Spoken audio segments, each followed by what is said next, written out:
iyong dakilang pangalan sa araw na ito, sa oras na ito, Panginoon. Maraming salamat sa biyaya ng bagong buhay.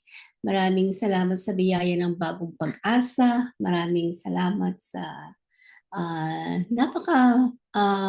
maraming biyaya, Panginoon, na binibigay mo muli sa amin sa araw na ito. Panginoon, sa aming devotion, thank you for the presence of the Holy Spirit na siya po ang mag-lead sa amin ngayon. Lord, today we just wanna focus on you. Focus, Panginoon, sa mga bagay-bagay na sasabihin mo muli sa amin ngayon. The reminder or the lessons that we're gonna be taking in. And maraming salamat, Panginoon, sa presensya ng bawat isa sa amin ngayon. Though hindi kami magkakasama physically, but you have also given us the blessing of this Zoom. Maraming salamat, Panginoon. All the praises and glory are yours and yours alone. In the mighty name of Jesus, amen and amen. And good morning, Ate Finette is also there. Okay, so we're just gonna go straight to our lesson. Share ko lang po.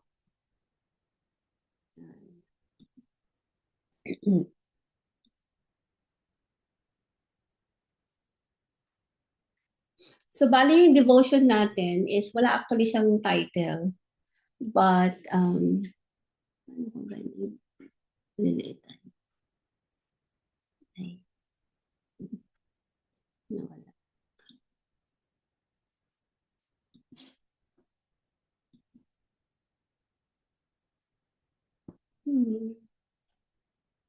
Nawala siya.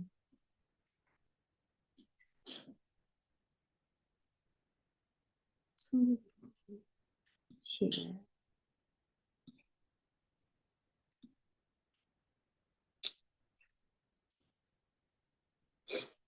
Ba't hindi lumalabas yung share ko?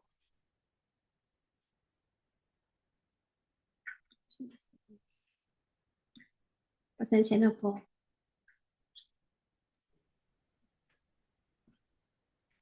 Okay.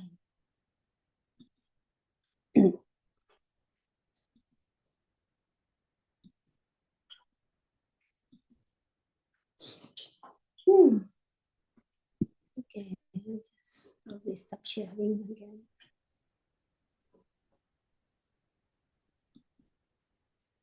Wait lang. Yan. Okay, and then wait ko na yung pangalan niya. Nakikita po ba rin nyo? So, pinamagatan ko lang po yung ating devotion ngayon ng growing strong through the storms. Wala kasi siyang pamagat eh. So, growing strong through the storms. At yung verse natin ay matatagpuan sa Job 5:26. Ang sabi niya, you will come to the grave in full vigor, like sheaves gathered in season.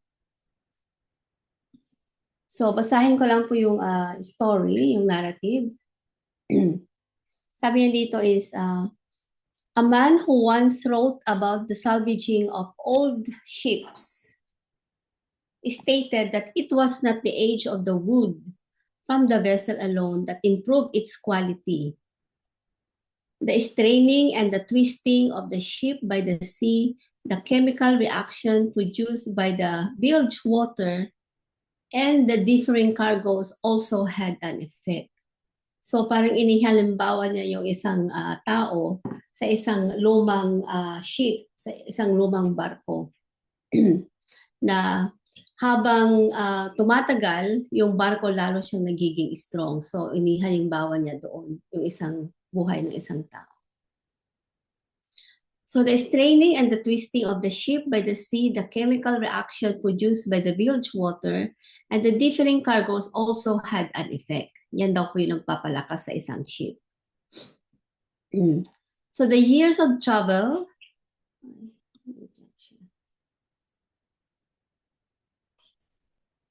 so several years ago, some boards and veneers cut from an oak beam from an 80 years old ship, ang tagal na nito, from an 80 years old ship were exhibited at the fashionable furniture store in Broadway in New York. So naka-display daw doon yung isang 80 years old na ship niya. So they attracted attention because of the great elegant coloring and beautiful grain. So equally striking were some mahogany beams taken from a ship that sailed the seas 60 years ago. Sigal na po ito, no? So the years of travel had constricted the pores of the wood and deepened its colors. So kitang-kita talaga doon kung gaano na katagal yung ship na yon. Dahil nakikita na doon siguro yung mga medyo, basta nakikita mo yun kung matagal na yung wood. But it produces a very good color. Sabi ganun. Yung mga katagalan niya, lalo siyang gumaganda, lalo siyang gumanda. So that they were as magnificent and bright as those as an antique Chinese vase. So the wood has since been used to make a cabinet that sits in a place of honor in the living room of a wealthy New York family.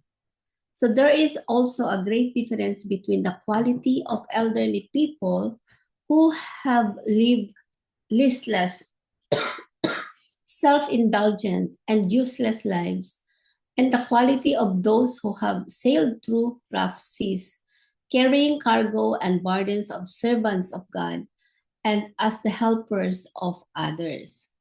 So in the other latter group, not only has the stress strain of life seeped into their lives, but the aroma of the sweetness of their cargo has also been absorbed into the very pores of its fiber of their character.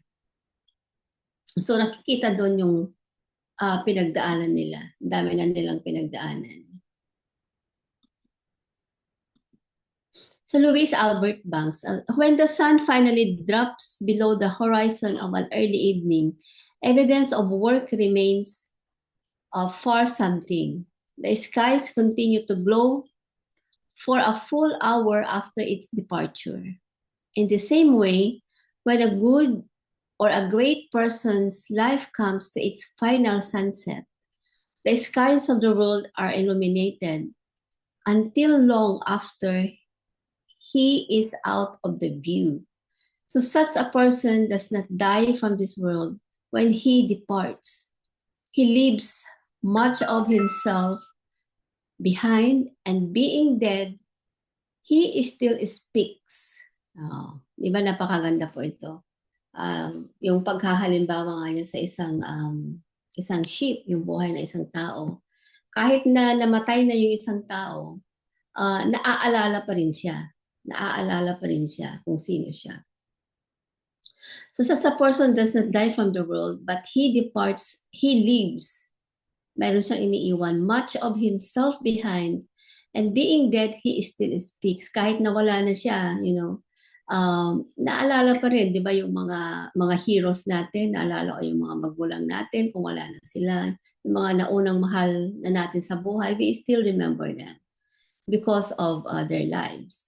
So when Victor Hugo was more than 80 years old, he expressed his faith in this beautiful way.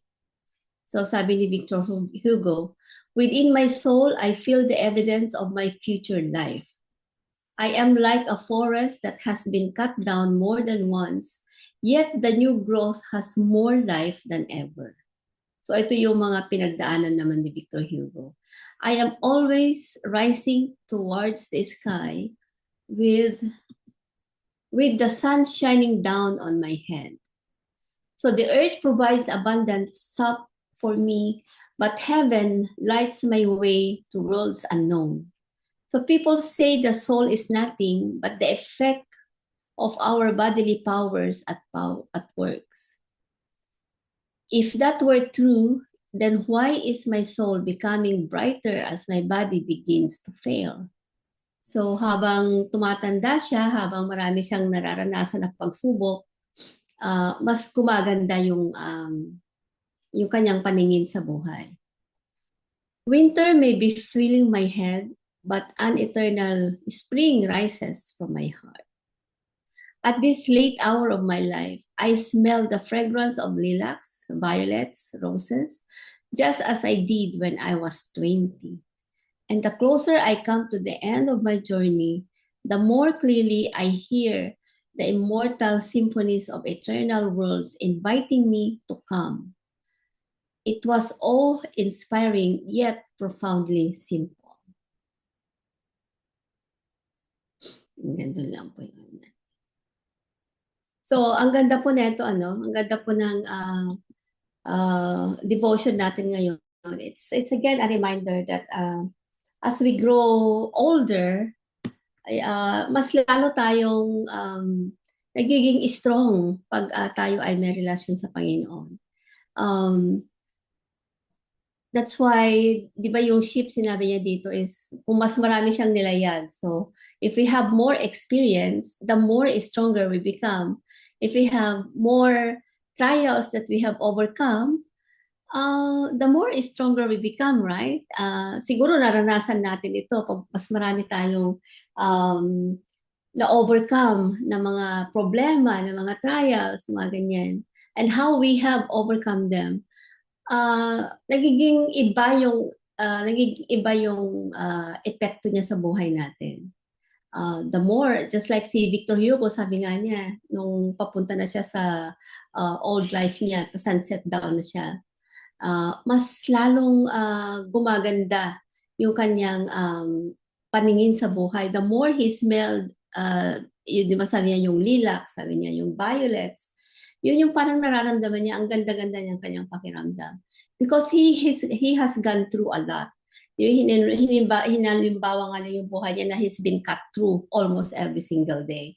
Cut through, that means ang dami niyang pinagdaanan ng mga trials, problems, and he was over to overcome that. And also, sa devotion natin, pinaghalimbawa din yung taong who have lived their life listless, self-indulgent, and useless lives. Sabi niya ganun. Inalimbawa din siya sa taong namuhay, namuhay ng maganda ng nasa Panginoon. So, it's just like basically how we are living our life now. Are we going stronger and stronger? Pag ba tayo nakakaramdam ng mga trials, ng mga problema, do we complain? Mas lumalayo ba tayo sa Panginoon, or do we get closer to God? Parang ang ganun dun sa main verse natin, sabi niya, you will come to the grave in full vigor.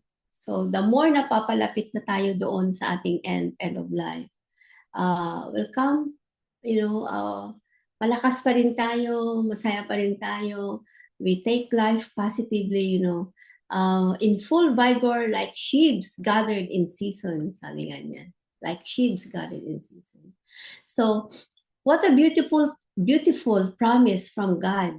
But the Lord never intended for His children merely to survive life. He desires that we mature, bear fruit, and finish our race with faith, strength, and purpose. So yun ang desire ng Panginoon sa atin as we journey into this life. We just don't live our life, but we live our life with a purpose.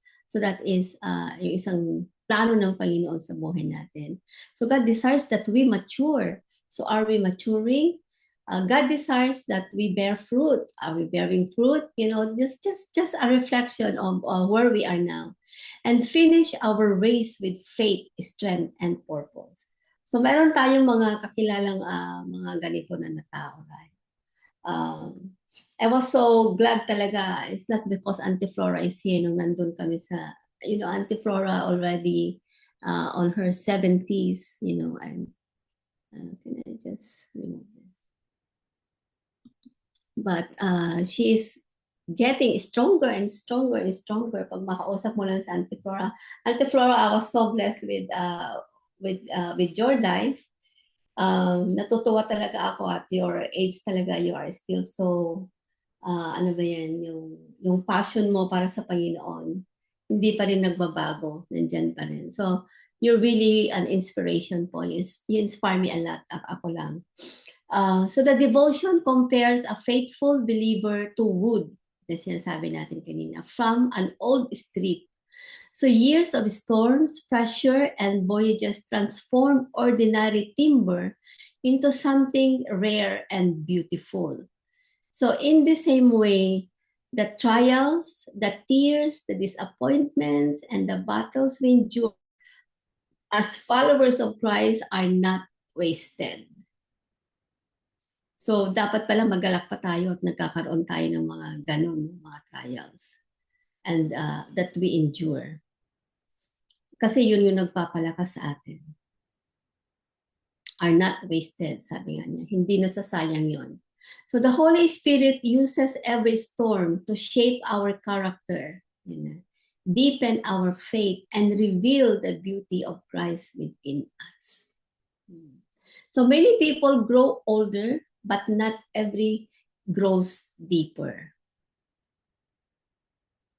So a life surrendered to God becomes richer with age, because every season leaves a testimony of His faithfulness. Di ba napakaganda po yung sinabi dito? So in every seasons of our life, there is a testimony na naiiwan sa atin. The legacy that we leave behind, even with our children, with our family, those are very important season in our lives. And it shows God's faithfulness. So the burdens we carry for the kingdom, the prayer we pray, the sacrifices we make, and the people we serve leave an eternal imprint upon our soul. Kaya sinasabi kanina sa binasa ko kanina na kahit wala na isang tao, we still remember kung ano yung ginawa nila sa atin, kung ano yung naging effect ng buhay nila sa atin.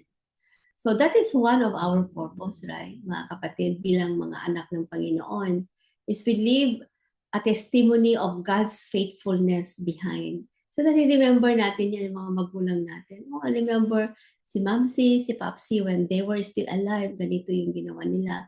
Or that person made a difference in my life. Di ba? Meron talagang ganun. Na maalala mo talaga yung taong to when I needed something, talaga siya yung ginamit ng Panginoon to help me out.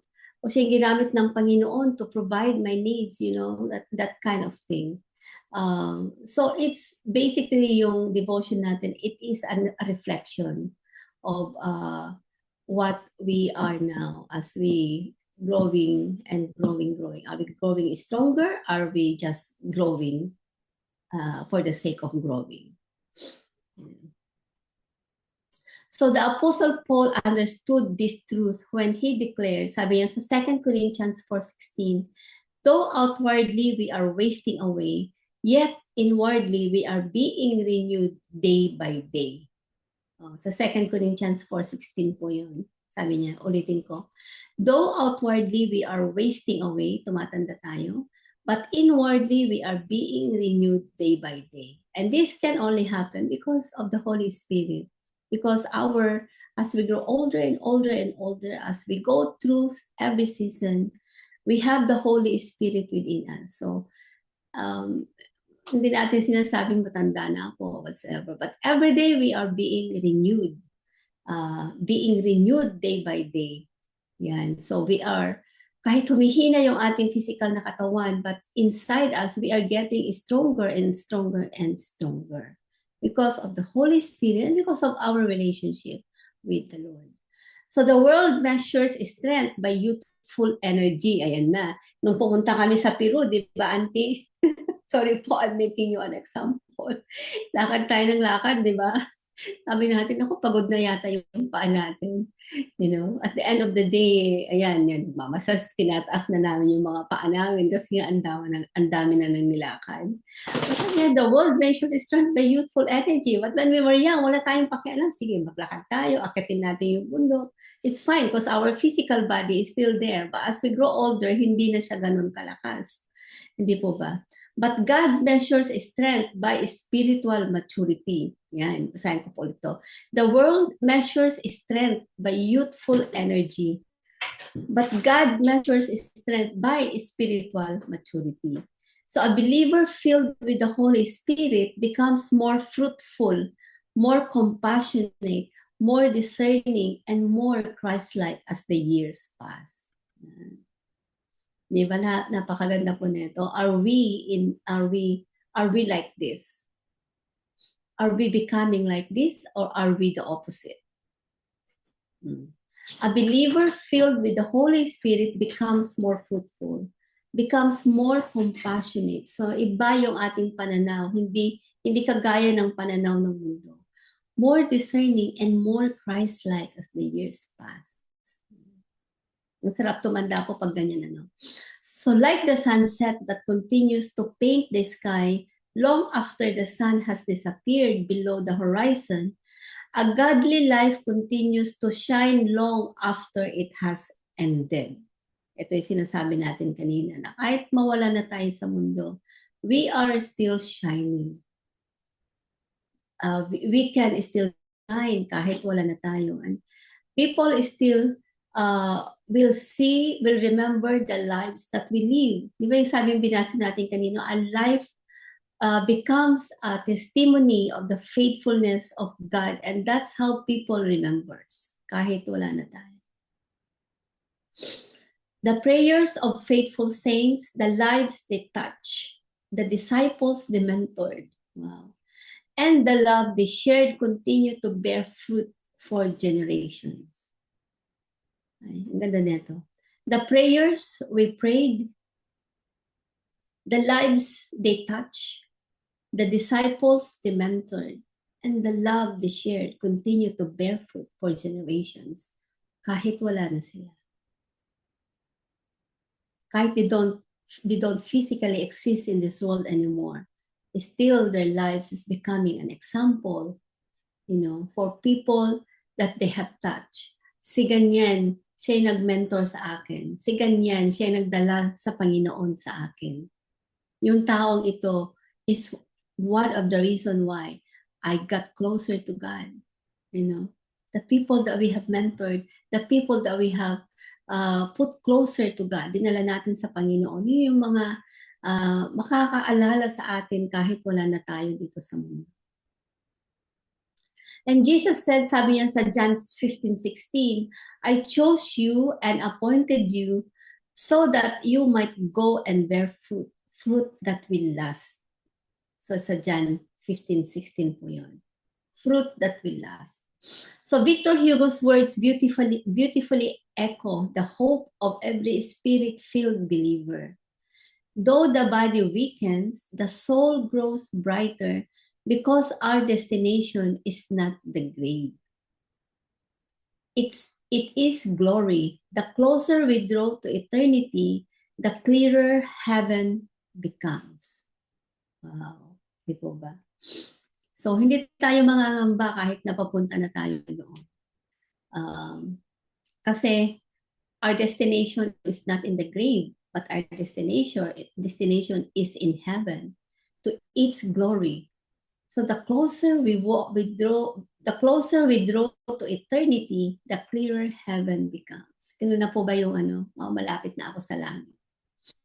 Hindi na tayo natatakot na because we are now, we know na the older you become, the closer you are now to, the closer we are now to heaven, Hindi naman tayo forever bata, but we are getting closer and closer and closer to heaven. And that is our destiny. So for those who belong to Christ, old age is not a season of decline, but a season of harvest. The Holy Spirit continually renews us, preparing us for the day we will see Jesus face to face. Hindi po ba? Ang ganda nun. For those who belong to Christ, yan. Old age is not a season of decline. Kaya nga hindi natin sinasabi na na matanda na tayo. Matanda na kasi ako, hindi ko na pwedeng gawin yan. Yan. Ganon. But instead of saying that, matanda na ako, I'm getting closer to God, and I'm papunta na ako sa season of harvest. Meron ba yung, depende 'di ba pag may yung namamatay yung isang tao, eulogy ba yun yung tawag nila doon that people will say something about the dead. Usually sinasabi nila yun pag nandun na sa funeral area, sinasabi lahat ng mga magagandang ginawa ng tao, kung how um, that person influenced their lives. Pero pag buhay ka pa, parang hindi sinasabi yun, no? Kung kailan naman hindi mo na naririnig, doon naman sinasabi yun. But it clearly says here that for those who belong to Christ, old age is not a season of decline, but a season of harvest. You're finally harvesting what you have, kung ano yung tinanim. So the Holy Spirit continually renews us, preparing us for the day we see Jesus face to face. Yun yung final, finally, makikita na natin si Jesus face to face. Finally, we can now be with God face to face, physically. Yun na, harvest na natin yun. Finally, nandun na tayo. Papunta na tayo doon. Hindi po ba, something that really excite us when pagpapunta na tayo sa heaven, wow, exciting naman nito. Hindi na tayo yung parang, tanda na ako, malapit na akong ilibing. Hindi na po ganun yung ating sasabihin, but matanda na ako, finally, I'll gonna meet with Jesus face to face. Finally, I will be in the house where Jesus have prepared for me. Di ba yung pangako niya, I will go before you. Maghahanda ako ng bahay para sa inyo doon sa langit. So finally, we can experience, that kind of another season sa buhay natin. Kasi nga, we are now, it's inevitable for us to die, but we look forward into something greater. Greater than the lives that we have spent here on earth. It's something that we really have to look forward. And while we are here on earth, we'll just have to cling to God, to the Holy Spirit. We always ask the Holy Spirit to renew us every single day. Kasi pangako naman yan ng Panginoon sa atin that He will renew us every single day. So, yun po, napakaganda po ulit ng ating devotion ngayon that we grow stronger as we go through life, as we go to trials, as we go into battles in this life, as we go to a lot of sacrifices for serving God. And ang dami nating we sacrifice, we gave up the pleasure of this life for the sake of serving God. And in due time, in harvest time, yung final destination natin is not the grave, but is to experience the glory of God more. That is to be with Him, to be with God, to be with Jesus face to face. Yun yung final glory natin, yung final harvest natin, that finally I will be there. And as we grow older and older and older, mas lalong gumaganda tayo. Not physically na ganda, but yes, alam nyo, ang daming magaganda. Sometimes it reflects physically, right? Sabi nyo, pag kailan naman tumanda, lalo siyang gumaganda. Mas lalong nagiging brighter yung kanyang face. Why? Because every day God renews the inside of us and it flows outside. Nakikita sa labas. Di ba? So if we are happy inside, nakikita yan nakikita sa labas. It shows in our face, it shows in our body.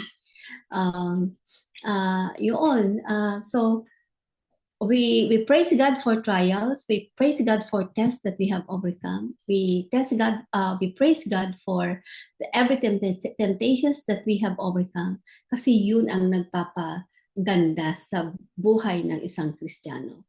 It's not the life that is straight, but it is the life that we have gone through. Nakasama natin ang Panginoon. Na ang nagpapalakas sa atin ay ang Panginoon. Ang nagle-lead sa atin ay ang Holy Spirit.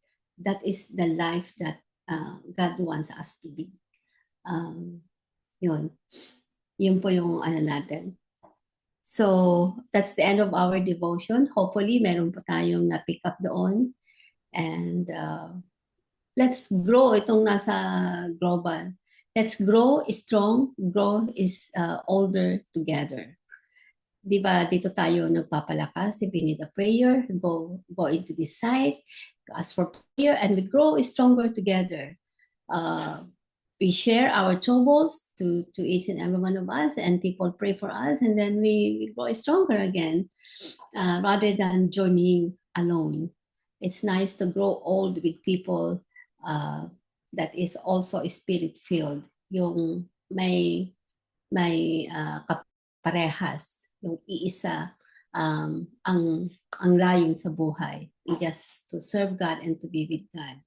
And praise God for this group, Daybreak Global, Daybreak International, or any Bible study group, because we are joining together and we are growing stronger and stronger and stronger together towards the hanggang sa final destination na natin, which is to be with God face to face, experience its promised glory. Yun po. Amen and amen. So I'm just gonna give this back to Pastor Rory.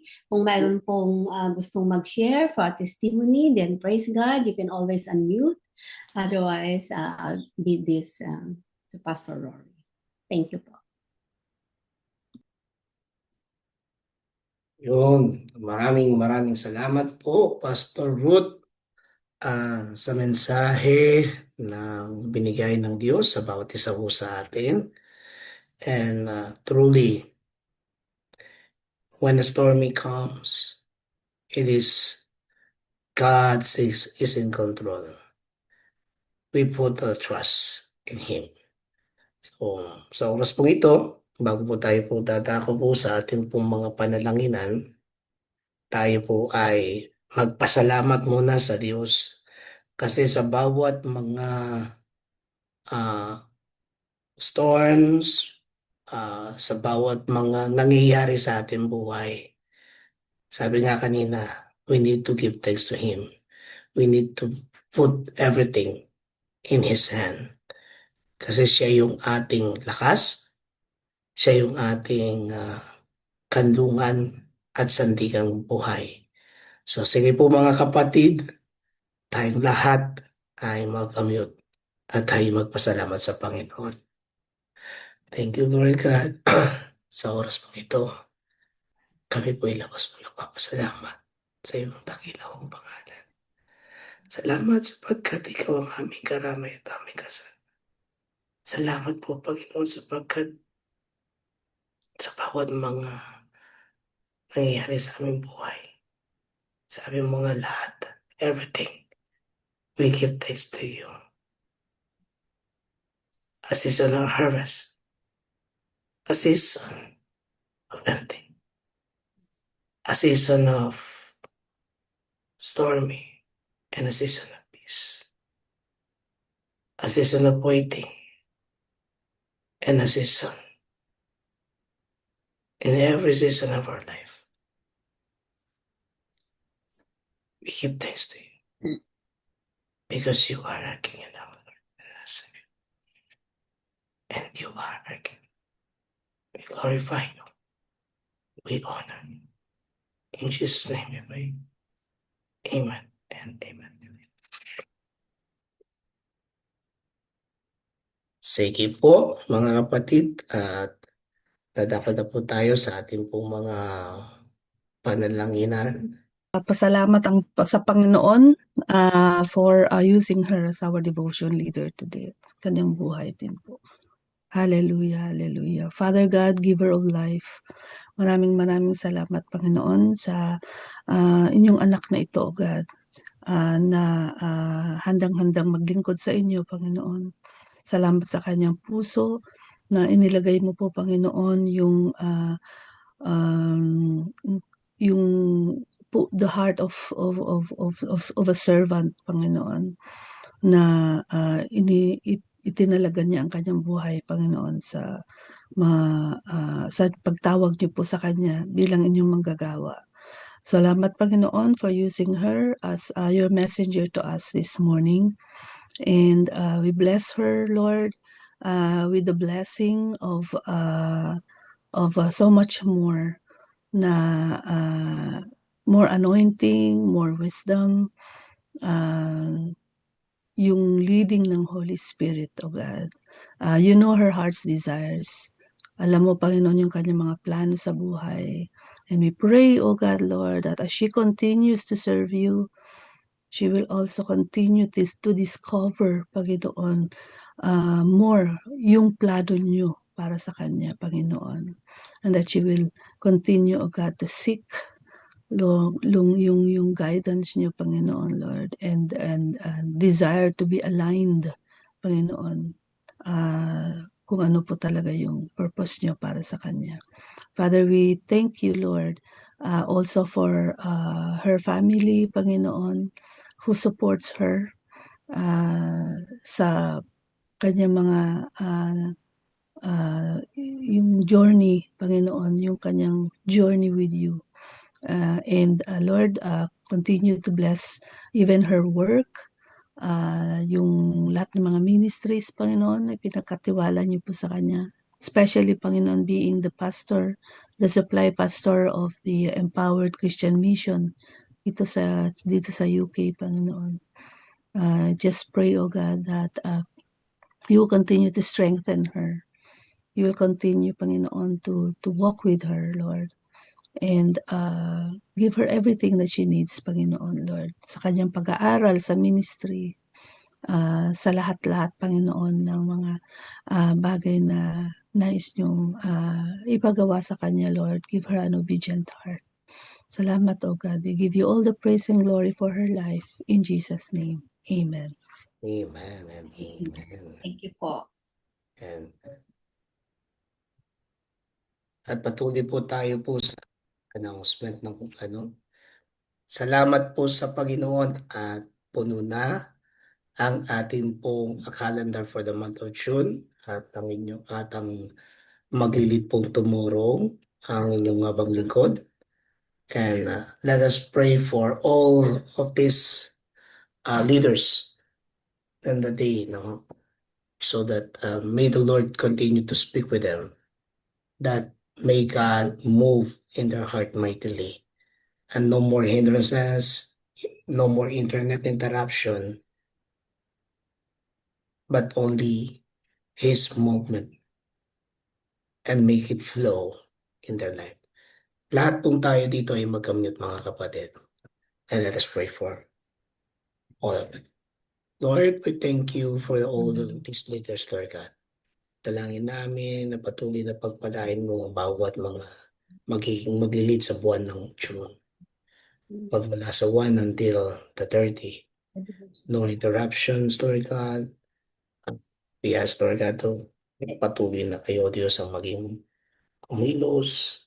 Let your Holy Spirit, Lord God, to touch their heart, their mind, their heart, upang sa kanilang pagdideliver, Panginoon, ng bawat mga mensahe. Ay ito, Panginoon, yung mararamdaman nila ang iyong pagkalaw at pagkilos, and make that holy appointment in their life that day, Lord God. Thank you, Lord Jesus, for your movement, for your manifestation, for your holiness, because you are our King and Lord. In Jesus' name we pray. Amen and amen. Okay, so sige po mga kapatid, tayo pong lahat ay manalangin at ipanalangin natin ang katuruang turo ng ating Panginoon. Our Father, who art in heaven, hallowed be thy name. Thy kingdom come, thy will be done on earth as it is in heaven. Give us this day our daily bread, and forgive our debts, as we forgive those who sin against us. And lead us not into temptation, but deliver us from evil. For thy is the kingdom, and the power, and the glory forever and ever. Amen. Salamat, salamat, O Diyos. Salamat, salamat, O Panginoon Kristo. At sa iyong pagkilos, O Banal na Espiritu, patuloy kaming nagpapasalamat. Sapagkat kayo yung nangungusap at kayo yung nagtuturo at gumagabay. Salamat sa bawat mensahe at panalanginan. Pagpalain mo ang bawat mga anak mong naririto. Magmula kay Ate Flora, kay Ate Ofelia, kay Pastor Babes, ganun din, O Diyos, kay Ate Finet, kay Pastor Ruth, at sa inyong habang lingkod.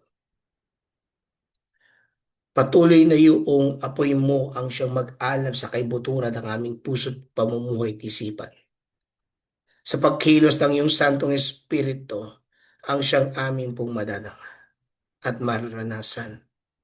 Because this is your day, for you had made, and we will rejoice and be glad in it. Because your name is above every name. No other name will be praised. No other name will be lifted up, but only the name of Jesus Christ our Lord, our Redeemer, our refuge, our Counselor, our mighty God, our Prince of Peace, and our everlasting Father that never changes, because He and you never change. You are the same today and forever. Your love and your compassion, your mercy and your grace is truly amazes us. Bless each every one of us. Bless